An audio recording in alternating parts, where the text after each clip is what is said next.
ఈరోజు ప్రభువు చేస్తున్న వాగ్దానం ఏంటంటే, అతని మార్గములన్నీ నేను సరళం చేస్తా.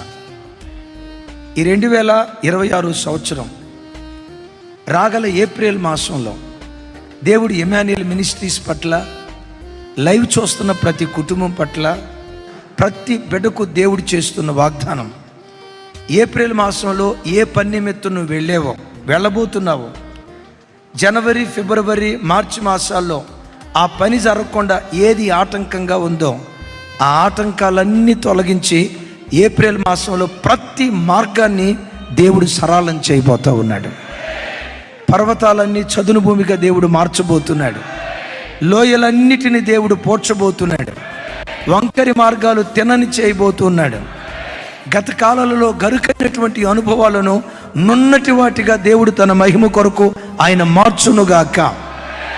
గడిచిన 3 మాసాలు నువ్వు తలపెట్టిన ఏ పనిలో నువ్వు విఫలమయ్యావో నాకు తెలీదు. ఏ పనికి ఎవరు ఆటంకంగా ఉన్నారో నాకు తెలీదు. వ్యక్తులు ఆటంకంగా ఉన్నారో, రాజకీయ నాయకులు ఆటంకంగా ఉన్నారో, నీ శరీరంలో ఉన్న అనారోగ్యం ఆటంకంగా ఉందో, ఏది ఆటంకంగా ఉందో నాకు తెలియదు. కానీ ఏప్రిల్ మాసంలో నువ్వు తలపెట్టిన ప్రతి పని, వెళుతున్న ప్రతి మార్గాన్ని నా దేవుడు సరళం చేయబోతున్నాడు. ఈ వాగ్దానాన్ని ప్రతి కుటుంబంలో నా దేవుడు నెరవేర్చునుగాక. నీ పిల్లలకు ఆ ఉద్యోగం రాకుండా గతంలో ఎవరు ఆటంకంగా ఉన్నారో ఆ ఆటంకాన్ని దేవుడు తొలగించబోతున్నాడు.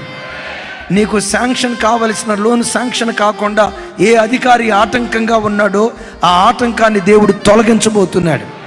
నీ పిల్లల వివాహ విషయంలో ఏ మనుషుడు ఆటంకంగా ఉన్నాడో, పిల్లల వివాహానికి ఏది అడ్డుకట్టుగా ఉందో, యేసు నామం పేరిట ఆ ఆటంకాన్ని ఏప్రిల్ మాసంలో దేవుడు తొలగించబోతూ ఉన్నాడు.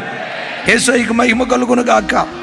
ప్రభా, ఏ వాగ్దానం ఇస్తావు అని ప్రార్థన చేసినప్పుడు దేవుడు ఈ వాగ్దానం ఇచ్చాడు.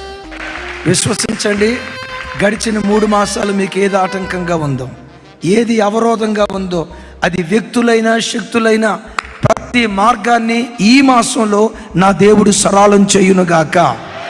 మార్గాలన్నీ సరళము చేయబడిన మాసంగా ఏప్రిల్ మాసాన్ని కానుకగా దేవుడిచ్చునుగాక.